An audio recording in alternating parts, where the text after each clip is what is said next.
kanang miingon amang God nga kanang Biblia pulong sa Dios dili si Kristo. Ang nisulti ana ang simbahan Katolika. Tuo pud ka. Di ba? Supak mo sa simbahan Katolika pero nituo mo sa tudlo sa Iglesia Katolika nga ang Biblia pulong sa Dios kasi ang tudlo ana nga ang Biblia pulong sa Dios. This is why I'm proud of what I am. I was born Catholic, and that's what I'll always be. Mayong adlaw mga igsoon ko diha kay Kristo.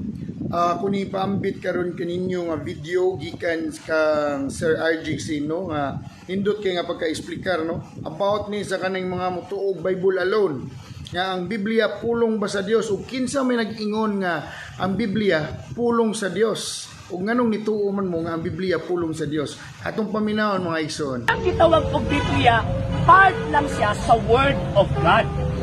Nga naman kay ang pulong ni Kristo di man mo pwedeng ihigot lang sa usa ka libro. Nga naman kay ang truth, ang kamatuoran di naman kay nagapunting lang sa usa ka libro. Ikaduha, pag kanang miingon amang God nga kanang Biblia pulong sa Dios dili si Kristo.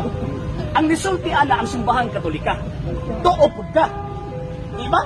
Supak mo sa simbahan Katolika pero nituo mo sa tudlo sa Iglesia Katolika nga ang Biblia pulong sa Dios kasi ang tudlo ana nga ang Biblia pulong sa Dios bisan pag wala nakasulat sa Biblia letra por letra.